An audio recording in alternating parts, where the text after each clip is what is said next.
Ravi de vous retrouver sur le plateau de Lady. Vous écoute, notre sujet aujourd'hui porte sur identité et relations interculturelles. Nous sommes ravis de vous recevoir et de recevoir à nos 4 invités qui ont accepté de se prêter à cet exercice. Ensemble, nous allons donc les saluer. À ma droite, Kim, bonjour. Bonjour. Kim, vous êtes artiste peintre. Nous aurons l'occasion pendant cette émission de voir les visuels de ce que vous réalisez. Vous n'êtes pas qu'artiste peintre seulement. Vous êtes professeur de danse. Vous êtes aussi éducatrice, dois-je le dire comme cela. Vous nous aurez l'occasion de nous parler de cela. Merci d'être là. À vos côtés, Daniel Nguéa-Namouen. Bonjour Daniel. Bonjour Lydie. Merci d'être venu. Vous êtes mathématicien, informaticien et puis écrivain. J'ai entre les mains un ouvrage qui s'intitule « Sur les cendres, l'espoir ». C'est votre dernier opus, c'est bien cela? Tout à fait. Merci d'avoir accepté de venir nous en parler. L'homme au chapeau sur ce plateau, c'est Thomas et Sidibé, comme vous ne vous y attendiez pas. Bonjour Thomas. Bonjour Lydie, bonjour à tous. Artiste pluridisciplinaire aussi, comme seuls savent l'être les artistes. Nous allons voyager, un peu de balles-poussière par-ci, par-là. Thomas nous fera découvrir son univers au travers de ce qu'il va nous dire et nous montrer. Et merci d'être avec nous, Sarah. Merci à vous, Lydie. Sarah Kouaka, vous êtes journaliste pour l'organe Nos Fils et sur Internet. C'est ça. Merci d'avoir accepté notre invitation. Alors, 26 minutes pour refaire le monde, nous disons que c'est très court, mais nous avons la conscience que nous pouvons susciter la réflexion. Je voudrais, Daniel, vous demander de nous présenter votre ouvrage succinctement avant que nous ne rentrions dans ce sujet. Alors, merci Lydie de me donner la parole en premier. Et donc, l'ouvrage s'intitule « Sur les cendres, l'espoir ». En fait, en réalité, c'est un parcours plutôt de 25 ans de vie en France et avec la connaissance que j'ai eue à travers mes études universitaires et le fait de présenter quelque chose qui avait trait entre ce que j'ai appris en France et le mouvement, on va dire, historique des Africains dans le monde. Voilà. Donc ce livre traverse un peu les épopées de l'Afrique et la situation actuelle de l'Afrique également. Vous étiez déjà en train de parler d'interculturalité sans nous avoir consulté. C'est pour cela, en partie, que nous avions proposé ce sujet. Alors, Thomas, cessez de nous intriguer comme cela. Comment fait-on pour s'appeler Sidibé ? Alors, pour s'appeler Sidibé avec une peau claire comme ça, alors je suis né en Côte d'Ivoire, j'ai grandi en Picardie, mais je suis retourné très vite en Afrique à l'âge de 17 ans parce que l'Afrique me manquait intérieurement. Et quand je l'ai retrouvée, je m'y suis senti tellement bien que je m'y suis installé au Mali en particulier, j'ai appris la langue bambara, j'ai appris la percussion, le djembé en particulier, auprès d'un monsieur, d'un papa, d'un maître qui s'appelle Sega Sidibé. Et comme au Mali, il y a un rapport de filiation qui s'installe très très vite, tout le monde m'appelait Thomas Sidibé, ce nom est resté, je suis fier de le porter avec moi et de transporter l'Afrique aussi à travers cette interculturalité dont on va parler. Déjà, avant l'heure. Merci pour cette première présentation. Kim, vous avez la parole. La question de l'identité, de l'interculturalité, voulez-vous nous livrer un aspect de vous-même qui peut-être fasse écho ou pas du tout à ce dont nous parlons? En fait, moi, c'est un petit peu différent. Moi, je m'appelle Kim Ohan et je suis vietnamienne américaine. Donc, c'est assez intéressant parce que moi, j'ai été adoptée par des parents français qui ont adopté 2 Vietnamiens, donc déjà, un jaune et l'autre un peu plus noir, hein, c'était plus simple. Donc déjà, à partir de là, quand j'étais jeune, il y avait une différence de culture. Et avec ce qui s'est passé, les événements et ainsi de suite, j'ai grandi, j'ai avancé. Et je me suis dit, voilà, moi je suis un petit peu différente des autres, j'aimerais essayer de toucher, de palper différents métiers, différentes cultures. Donc je me suis dit, voilà, je vais essayer avec mes mains, avec mon corps, essayer de trouver des choses qui puissent être aussi bien intéressantes pour moi que pour les gens que je vais fréquenter. Donc l'avantage que j'ai, c'est justement de pouvoir rencontrer cette facette de public, aussi bien des petits comme des personnes âgées, où à l'intérieur je suis intervenante. On parlait tout à l'heure d'éducatrice.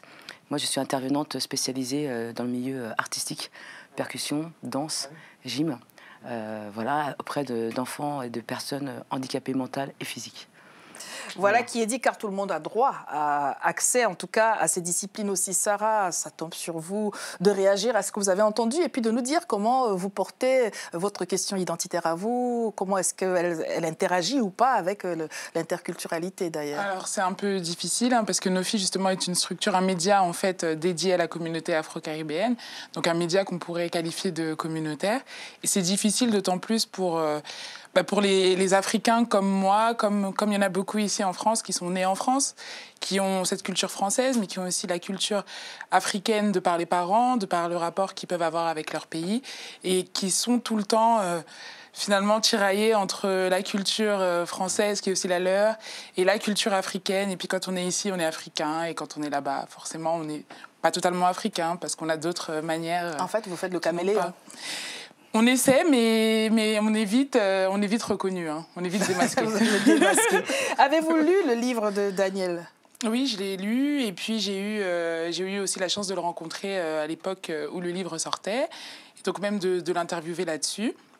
Et oui, c'est en plein dans le thème de l'interculturalité, même s'il y a quelques points... Alors, parlons de ces points-là. Vous avez la parole, gardez-la. Lesquels ? Alors, pour la contradiction, parce que c'est un poème dont vous dites que vous parlez de la situation actuelle de l'Afrique, et vous employez parfois des termes durs. Je pense notamment à un poème que vous avez écrit pour la Côte d'Ivoire, qui s'appelle Mboa Boé, c'est ça ? Mboa Bobé, qui veut dire... C'est une traduction en douala, en fait, en français, qui veut dire, littéralement, mauvais pays, hein, mais qui veut dire un pays dangereux, en fait. Voilà, et vous parlez dedans du fait que voilà, c'est une terre qui est fertile, mais qui a besoin de tendre la main vers l'extérieur, qui est obligée, vous dites, de tendre la main. Et pourtant, quand on regarde la situation actuelle de beaucoup de pays, et notamment la Côte d'Ivoire, ça a plutôt l'air d'être un choix de s'ouvrir comme ça aux Français, aux Américains. Je pense notamment à l'économie. Beaucoup d'enseignes françaises actuellement ouvrent en Côte d'Ivoire, que ce soit Carrefour, que ce soit la FNAC. Donc c'est un choix que fait la classe dirigeante d'ouvrir comme ça. Donc obligé, c'est peut-être pas le terme qui serait approprié dans ce cas-là. Alors, Daniel, bien sûr, vous allez répondre, mais déjà, Thomas, Kim, est-ce que pour vous, l'interculturalité est antinomique avec peut-être l'authenticité, par ailleurs, de la culture d'origine de tout un chacun ? N'y a-t-il pas un juste milieu entre ces deux extrêmes ? Est-ce que c'est parce qu'on est poitevin que résolument on doit le demeurer et on se doit surtout de ne pas en sortir et de s'appeler Sidibé ? Moi, je pense qu'on a l'éducation que nous donnent nos parents, on a le pays dans lequel on vit, mais on a aussi notre propre chemin que l'on construit tous. Et dans ce propre chemin, on peut aller chercher partout. C'est même pas forcément le pays dans lequel on est né, dans le pays dans lequel on vit et l'histoire de nos parents, c'est partout. Moi, j'ai voyagé pas mal. Je suis allé en Inde à 18 ans, j'ai joué après, plus tard, avec mon groupe au Brésil, en Égypte, au Canada. Et dans chaque pays où je vais, il y a quelque chose. Je me dis, mais ça... Il y a quelque chose qu'on a le droit de s'approprier, d'où que l'on vienne. Et on se crée son identité et qui, du coup, est interculturelle. Alors, Daniel, vous avez la parole. Vous sembliez, en tout cas c'est ainsi que vous avez présenté cet ouvrage, sur l'authenticité de l'Afrique et il faudrait que l'Afrique se prenne en charge et que peut-être, disiez-vous, et corrigez-moi si je me trompe, les solutions de l'Afrique n'étaient pas à l'extérieur de l'Afrique. Alors, est-ce que la question de l'interculturalité telle que nous l'abordons vous fait reconsidérer les choses ou est-ce que résolument pour vous, les solutions de l'Afrique sont en Afrique par des Africains pour des Africains ? Alors, est-ce que je me suis posé cette question également, hein, il faut le savoir, que pendant plusieurs années, nous réfléchissons, je réfléchis avec un groupe, savoir pourquoi l'Afrique est là où elle est jusqu'à aujourd'hui. Hein. Donc, l'Afrique, c'est l'un des continents ou l'un des peuples ayant quand même subi pendant plus de 7 siècles. Hein, il faut l'avouer, hein, 7 siècles, quand je dis 7 siècles, j'englobe ici la colonisation et l'impérialisme, hein, plus l'esclavage. Donc c'est 7 siècles de domination sans partage.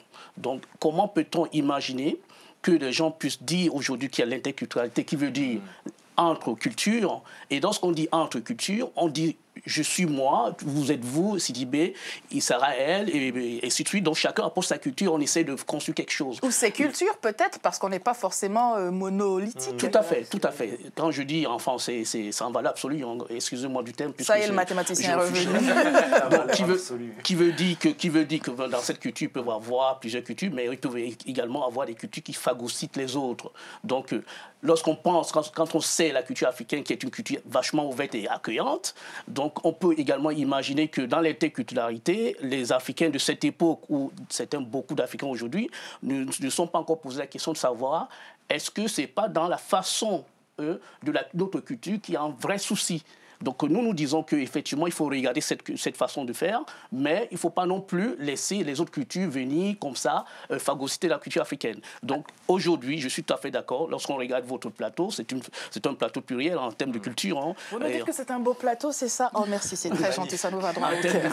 Qui répond intégralement au thème de l'émission. Donc je le dis, on est en train de partager des opinions. Je dis en même temps, dans ce partage d'opinions, il faudrait quand même qu'à un moment donné, qu'il s'en sorte quelque chose de positif. Alors quelque chose de positif sur le plan du continent ou sur le plan d'un pays, c'est pas spécifiquement se croiser ou alors s'embrasser, mais se dire mais comment faire pour que ce que nous sommes... Encore que cela ne gâcherait rien. Hein. Voilà. Alors, Kim, je voudrais vous redonner la parole. Alors, comment est-ce que ce que vous entendez vous parle ou ne vous parle pas? Vous qui êtes, vous l'avez dit, multifacette, multiculturel de facto, est-ce que c'est comme si on demandait à quelqu'un de choisir entre son père, sa mère, son territoire, son origine, son ceci, son cela? Est-ce que pour vous, c'est une compilation de plusieurs facettes? C'est comme cela que vous le vivez? Ou est-ce que c'est une richesse qui infuse tout votre être, tout simplement? Bah, vous avez tout dit, en fait. Je trouve c'est que ça me facilite, mais c'est vrai qu'il y a une richesse. Moi, je suis artiste peintre, entre autres. Et on voit depuis le début de cette émission défiler à l'écran vos réalisations. Voilà, et c'est gentil. Mais c'est surtout qu'il y a une palette. Je rencontre tellement de personnes qui sont dans des situations difficiles aussi. Je prends un exemple. Moi, je suis aussi prof de danse. Je parle au niveau culturel, mais aussi au niveau de... il y a pas mal d'années de ça, on m'avait dit « Tiens, Kim, comme tu danses, tu es prof de hip-hop, tout, est-ce que tu pourrais donner des cours à des personnes qui sont IMC j'ai pas compris. Incapacité moteur cérébrale. Donc, ça veut dire qu'ils sont en fauteuil. Et il y avait aussi des petits Africains, il y a un petit peu tout le monde. Et pour certains, ils avaient... Ils ne connaissaient même pas le fauteuil. Et il fallait que je leur donne un cours de hip-hop, donc ils ne pouvaient que me répondre avec juste une paupière. Là, j'ai regardé avec des gros yeux, j'ai fait c'est gentil, mais là, ça va être un peu difficile. Ça m'a remis tout en question. Il a fallu que je me dise, bon, alors là, oublie tes compétences, oublie ce que tu es. C'est bon, toi, tu sais danser, mais lui, il ne sait pas. Par contre, il vient de vous regarder avec des gros yeux en disant... Apprends-moi, moi qui suis d'origine, par exemple, africaine, j'aimerais savoir danser, mais je ne peux pas parce que je peux faire qu'avec une paupière. Comment tu peux m'apprendre, toi?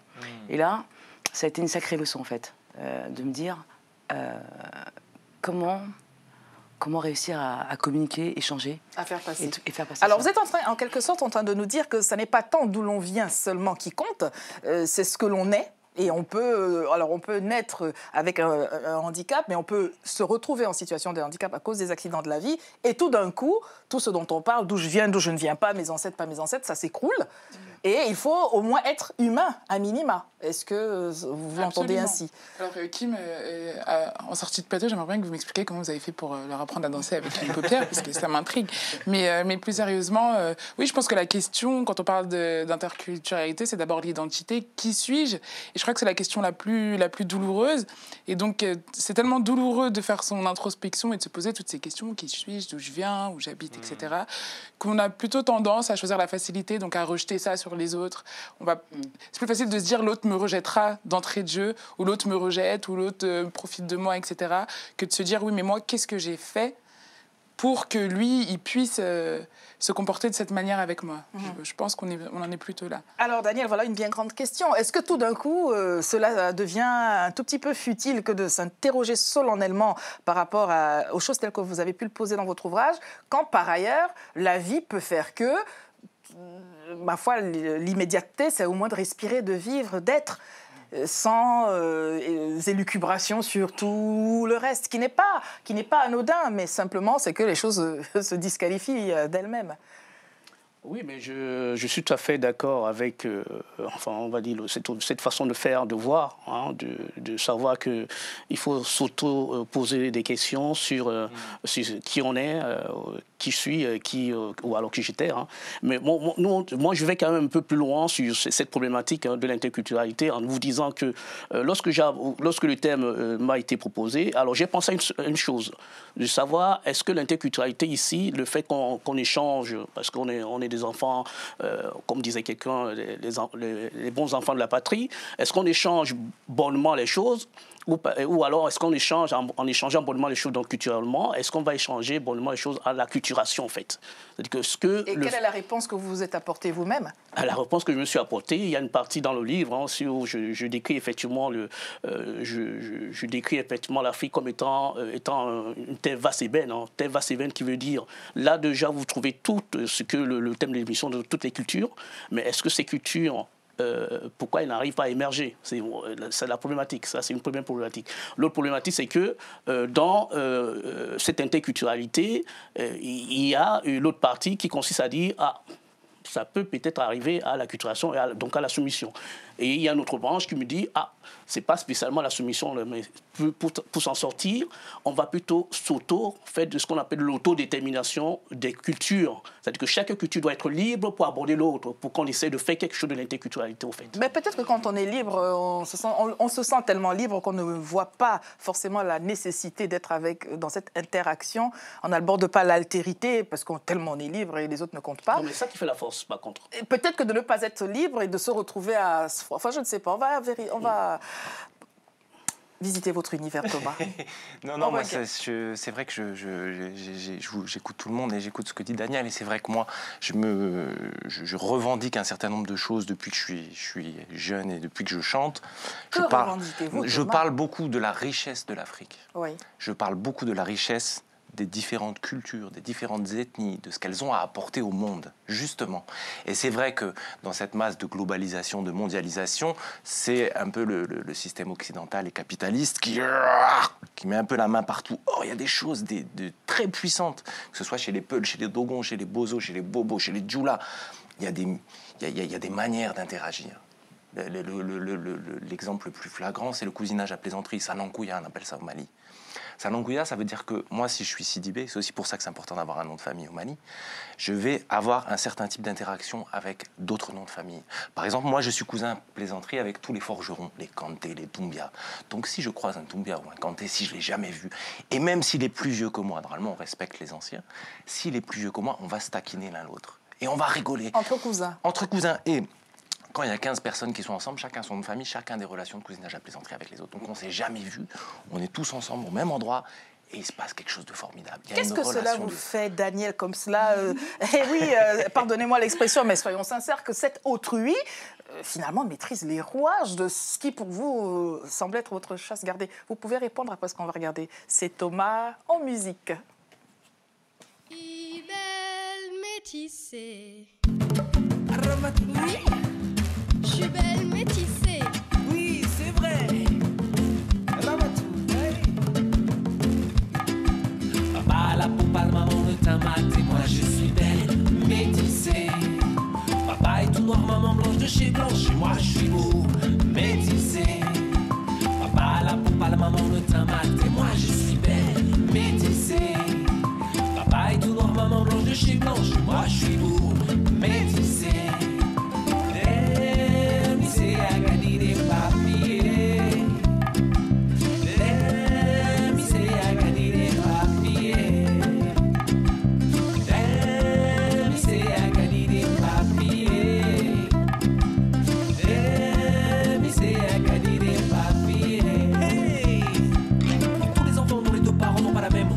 Dans la mélodie de la vie, non seulement on découvre nos racines, alors pas de panique.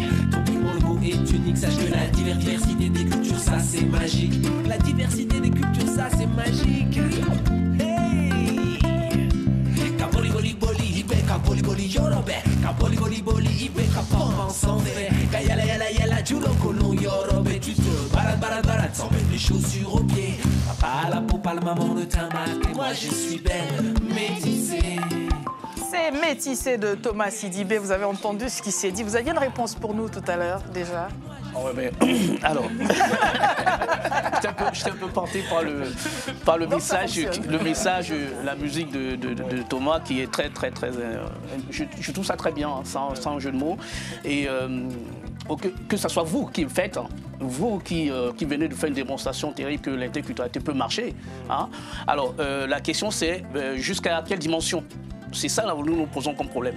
L'interculturalité peut marcher jusqu'à combien de Thomas, avec cet esprit sain, à mon avis, qui rentre en Afrique avec l'idée de faire un avec les gens qui sont là, d'apporter. Parce que Thomas apporte ce qu'elle a déjà. C'est-à-dire que du fait que c'est ce que nous, l'histoire appelle le coup d'herbe, qui arrive dans un continent où il y a plutôt des nègres, et qui apporte quelque chose de plus. Et non seulement apporte quelque chose de plus, mais apprend ce qui est dans. Faire la démonstration culturelle que vous venez de faire, c'est pas donné à tous les Européens qui arrivent en Afrique. Alors, est-ce que la question n'est pas, Daniel, pardonnez-moi de vous interrompre, ne faudrait-il pas que la démarche soit aussi dans l'autre sens? Qu'il n'y ait pas que des Thomas qui deviennent Sidibé et qui fassent ainsi, mais que aussi, on va dire, que des Mamadou s'invitent copieusement dans la culture poitevine, ou je ne sais pas, allègrement, sans que quelqu'un dise « je suis contre la dépigmentation de la peau ». C'est ce que vous me disiez tout à l'heure. Pourquoi, d'ailleurs? Parce que, au vu de la situation, en tout cas la situation de ce qu'on peut appeler afro, en tout cas des aides de type afro, on sait que ça relève plus d'un certain complexe plutôt que d'une norme esthétique, parce on se trouve plus joli. C'est pas vraiment un choix, c'est un choix déterminé, et ça existait avant. Pendant l'esclavage, on blanchissait déjà des noirs pour qu'ils se rapprochent de la couleur du maître. Donc la dépigmentation, ça trahit ce complexe. Mais après, je condamne pas, parce qu'on a tous plus ou moins ces complexes-là. Vous m'obligez à vous embarrasser, Sarah. Et les cheveux, alors? Et les cheveux, c'est pareil. Les cheveux, c'est pareil. Les cheveux, c'est pareil. Thomas, il a réglé le problème. Les cheveux, c'est pareil. C'est d'autant plus compliqué que quand on évolue dans des sociétés occidentales et quand on veut, on aspire à des fonctions importantes, etc., il y a un accord tacite qui vous dit que avec le cheveu lisse, c'est plus conventionnel, c'est mieux. C'est ce que vous êtes en train de nous dire, que c'est un complexe que vous assumez et que vous avez mieux réussi avec vos cheveux lisses? Alors, c'est pas un complexe que j'ai, je pense que c'est plutôt une habitude maintenant. Hein. L'habitude du complexe? L'habitude du complexe, certainement. Mais l'habitude, certainement. Mais l'habitude que oui, c'est vrai que esthétiquement, oui, j'aurais plus d'aisance en mettant des rajouts, et que même l'entretien de mes cheveux, enfin tout ça fait que on m'a toujours coiffée en fait depuis petite, et je crois que je suis pas la seule dans ce cas. Le premier pot de défrisage, c'était pas un choix. Hein. C'est votre mère qui le prend. Si c'est toujours maman qui a tort, ça ne va pas. Arrive un moment où on reprend le pouvoir. C'est pas que c'est maman qui a toujours tort, mais on s'est habitué à ressembler à quelque chose. Alors, Kim, voilà, vous avez de beaux cheveux blonds. Voilà. Alors, moi, ça va être un peu différent, parce que moi, je suis aussi prof de danse. Et c'est avéré que j'avais voulu, pour m'amuser, mettre ce côté blond. Et vu que j'ai aussi des palettes d'activités, de métiers, il s'avère que je m'occupe aussi des enfants qui sont en fin de vie dans les hôpitaux. Et je revenais d'un spectacle, et je suis restée blonde. Et ça a été un électrochoc plutôt positif pour les enfants, parce que ça a été « Oh, c'est une perruque !» Bon, c'était pas une perruque, mais le côté justement clown a fait que j'ai gardé ces cheveux. Voilà, et comme je m'occupe aussi des autistes, quelque part, ça passe une idée de complexité, parce que moi, j'ai pas ce problème-là. Je veux dire, je suis comme je suis, et puis c'est très bien. Oui. Voilà, et voilà. Donc moi, par contre, c'est plutôt un outil pédagogique, un outil... un moyen de communication peut-être aussi pour susciter quelque chose. Au moins la curiosité. La curiosité, mais de manière simple, en fait. Nous nous acheminons tranquillement mais sûrement vers la fin de cette émission. Je voudrais faire un tour de table avant qu'on ne regarde un deuxième extrait d'autres choses que vous nous proposez, Thomas. À ce stade de la discussion, est-ce que quelque part vous avez envie de reconsidérer fondamentalement ou pas du tout la matière qui est la vôtre, ou est-ce que vous dites oui, mais jusqu'à quel point, d'ailleurs vous l'avez dit, jusqu'à quel point voudriez-vous que Thomas se sidibe? Se sidibise ou se bizarre. Dans le dictionnaire, c'est sidibise. Non, mais moi, je pense que le fait que je sois Daniel, j'ai fait le chemin contraire de ce que Thomas a fait. Le fait que je me retrouve sur ce plateau en Europe, j'ai fait le chemin contraire que les Thomas de cette valeur ont fait. Donc je ne pense pas que je sois le seul à pouvoir le faire. Plusieurs personnes qui typologiquement me ressemblent ont fait ce chemin. Alors moi, et personnellement, la problématique n'est pas là. L'interculturalité, dans un sens, à partir d'une certaine dimension, ça n'a aucun souci. Mais lorsque il y a ce qu'on appelle, enfin ce que j'attends par l'engagement d'un peuple ou l'avenir d'un peuple, à ce moment-là, se pose un réel problème. Alors, et c'est ce problème-là que je décris dans le livre. Est-ce que l'interculturalité est un frein à l'émergence d'un peuple tel que vous le dites, oui ou non, d'après vous? une fois de plus, ça dépend. Ça dépend si elle est imposée. Ça dépend, effectivement, à partir de quelle dimension. Mais oui, mais avec quoi mesure-t-on la petite cuillère, la louche, la calebasse, enfin je ne sais pas. Je pense que quelqu'un qui fait le même métier que CJB, un grand, très très grand, que je me permets de nommer ici, qu'on appelle Manu Dibango, il avait appelé sur cette problématique de l'interculturalité les Africains comme étant les afropolitains. C'est-à-dire que des gens, non seulement qui ont des problèmes de l'Afrique, mais ils ont aussi également les problèmes de la culture ici. Ou alors les solutions des deux. Ça dépend de comment on voit le verre à moitié plein ou à moitié vide. La problématique aujourd'hui, c'est que ces gens-là n'ont pas la solution. C'est ça le vrai problème. Ne l'ont-ils pas ou n'en veulent-ils pas, ce qui est autre chose? Ou alors, à la rigueur, ceux qui en ont n'arrivent pas à voir. Alors, où peut-on retrouver cet ouvrage, Daniel? Cet ouvrage, on peut le retrouver à la FNAC. Ou alors chez mon éditeur Dianoya, qui est un grand monsieur qui a que nous saluons bien bas. Si vous voulez donc savoir ce que pense Daniel de tout cela, avant que nous nous l'ayons embarrassé avec notre sujet, noyez-vous dans Sur les cendres, l'espoir. Voilà. Votre actualité, Thomas? J'ai sorti un nouvel album qui s'appelle Bal Poussière, qui est sorti en avril 2015 avec tous mes musiciens. Je serai en concert jeudi à Paris, au Petit Bain.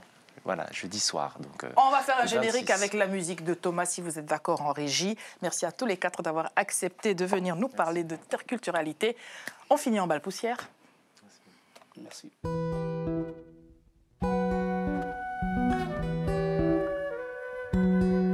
Je l'ai vue marcher sur la dune, la petite fille aux yeux de miel, la lumière pâle de la lune semblait lui dessiner des ailes. Elle s'avança en chantonnant d'un pas léger vers l'océan. Le vent chipa sa mélodie, la souffla dans tous les pays. Même pas peur de la mort, pas même peur de l'ennui. Malgré les coups du sort, j'aime la nuit. Même pas peur de la mort, pas même peur de l'ennui. Malgré les coups du sort, j'aime ma vie. Moi la vie elle était à son caprice, son été couleur l'arc-en-ciel. Soleil te file fond en petit bruit, je suis son joli peau bronzelle. On me dit la guerre romance, son côté polian en cadence. La brise, la soupe, son paroli, la fan, ça pas tout.